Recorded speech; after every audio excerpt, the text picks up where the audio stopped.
welcome back to my YouTube channel. If it's your first time joining us here, you're welcome. And if you see my video for the second time or you're a returning subscriber, thank you very much for tuning in again. I really do appreciate your time.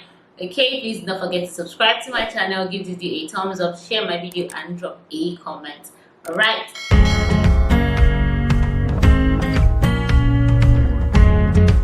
Today's video, we're going to be talking about 6 major lessons I have learned from running my own business over the past few years. Everything from a product-based business to drop shipping as well as service-based business. If this sounds like something you're interested in, please keep on watching.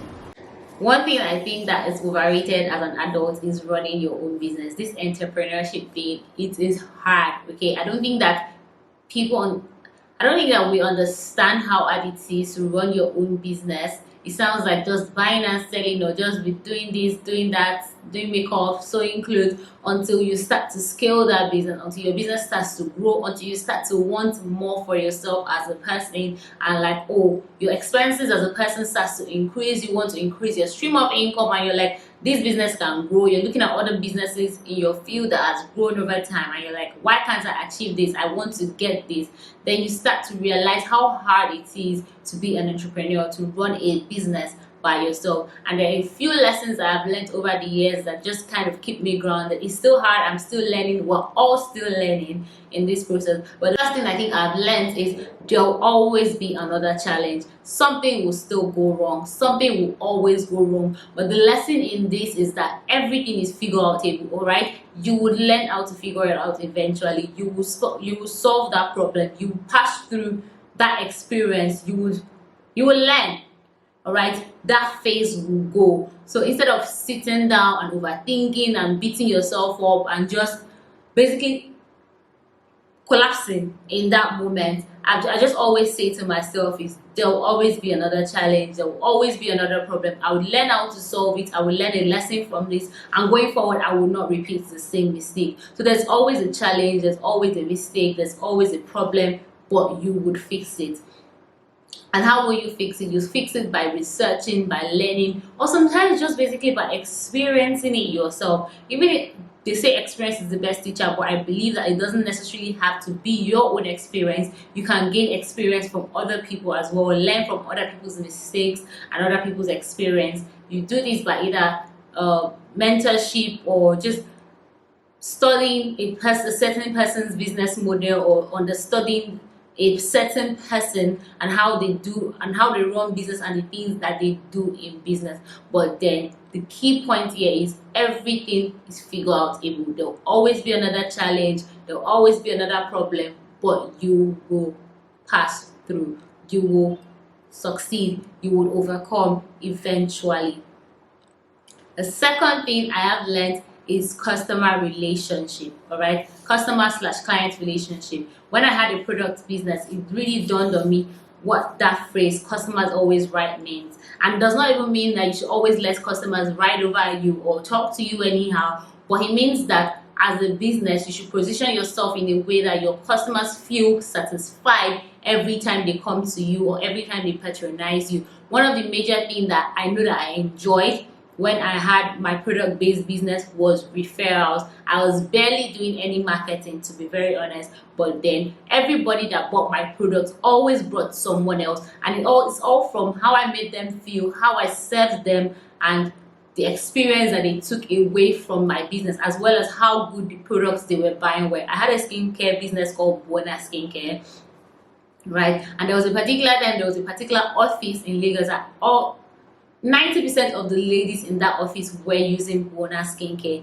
and I was not the best thing on the market, right? But I took my time to explain to these ladies the importance of skincare, how to build a routine. There's barely any clients that I had at the time that I didn't hold their hands through building a skincare routine or through their skincare problems. I'm no longer in business, but I have a number of them that still come to me to say, yo, what should I buy? What should I get? And that Bona Skincare is temporarily on hold, right? And I've communicated to my clients that, oh, this is the reason why this business is not functioning at the moment. But then they still say, okay, what do you think we should do? What do you think I should go for? So customer relationship is very important regardless of the business that you are running.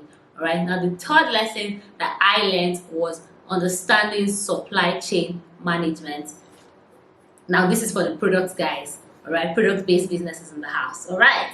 Understand supply-based businesses. When do I restock? How do I restock? How do I, especially for people that ship things from outside Nigeria. I know how hard it is getting products into Nigeria. Sometimes your products will be delayed, customs, all of this, and sometimes you now not have products when people are trying to order and you now be like sold out. And sold out is good, don't get me wrong, but you sold out, you still want to keep selling, you still want to be in business. So when do you restock? How do you restock? And all of these things. So these were lessons that I learned when I had a product-based business. I made sure that the product is not completely off before I start to place in my orders for things to come in. Or if you're selling, depends on what you're selling, and it varies from business to business, but understanding supply chain management was one thing that really hit me, and I'm like, yo, this is not child's play.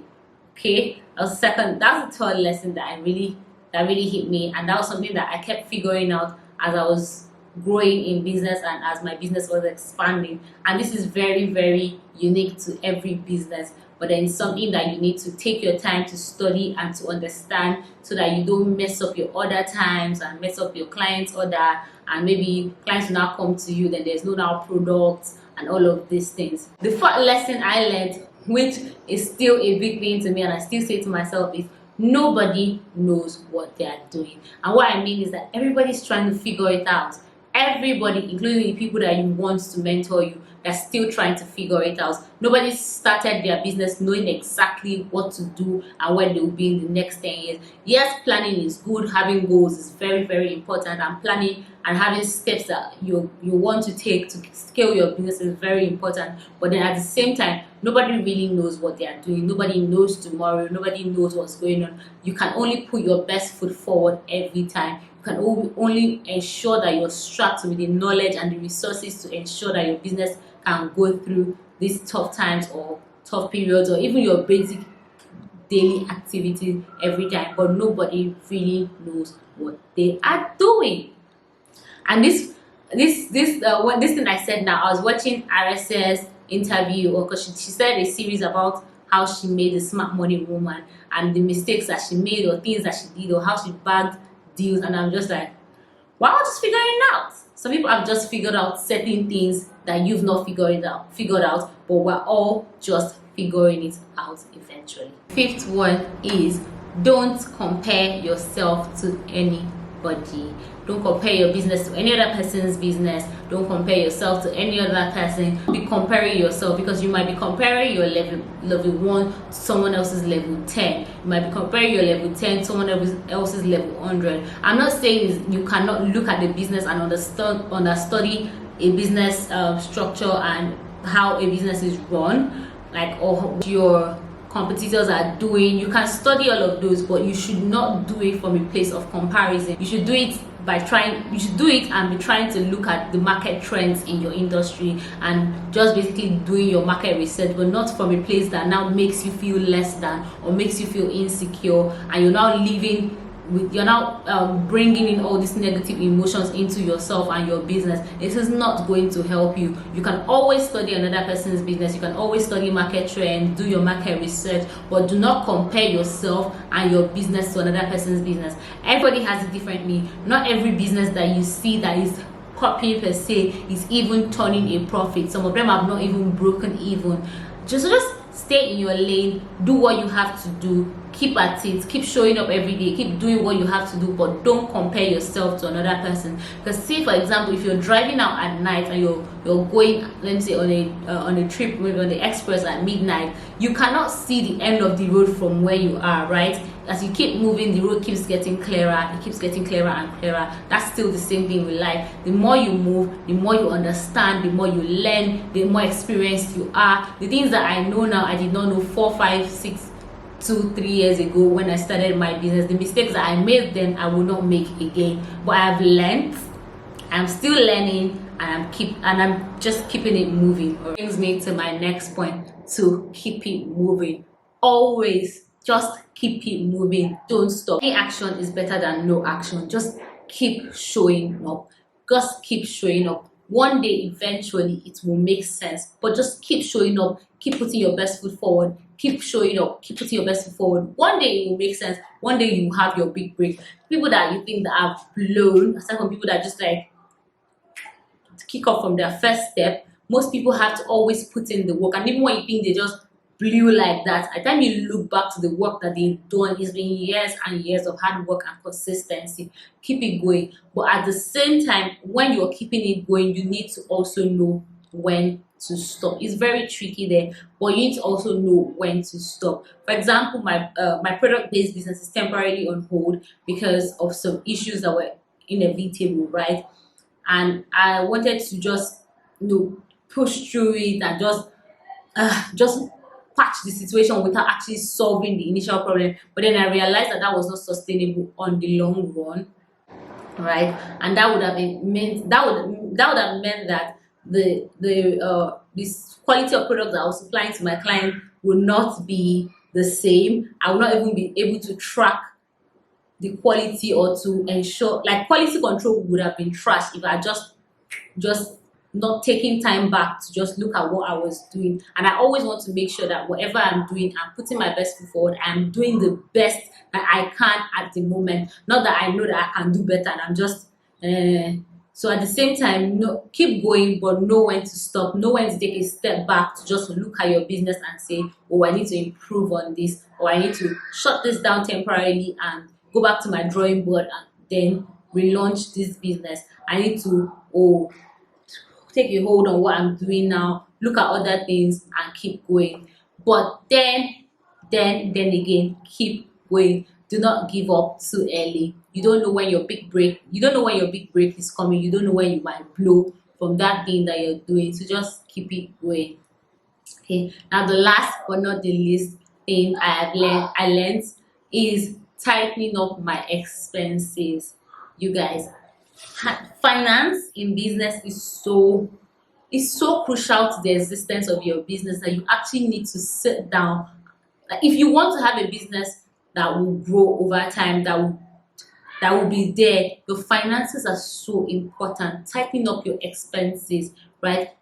Knowing how to reduce expenses when you have to, knowing the things that you need to tweak to be able to increase your profit margin, knowing things that you need to tweak to be able to increase your revenue, knowing what your turnover rate is. But your finance is so important to your business. Like, I learned this a very hard way. So when I had my product-based business, it was growing really quickly. Others were coming in really quickly. But then I wanted to scale and I didn't have the money to scale. But by the time I went to my friend who is an accountant, we're looking at my books and we're looking at my numbers, and I was like, yo, you're wasting money on certain things. And it's just the little things from deliveries to not getting the best deal that you can, or to buying packaging that is very expensive. But just sit down and look at where you can actually reduce your expenses so that you can have more money to scale that business and your profit margin can increase. When my friend came in to help me with my books, I learned how to reduce my expenses and the things that I needed to focus on, the things that I needed to cut out, how to strategically save and invest for my business and enable my business grow. But finance, I cannot emphasize enough how important your finances are to the growth of your business. Anyways, my loves, we've come to the end of today's video. I hope that I made sense and I gave you something of value on today's video. Please do not forget to give this video a thumbs up, subscribe to my channel and drop a comment. Until I'll come your way next time, it's your strategist girl, Pasheda. Love and light, babies.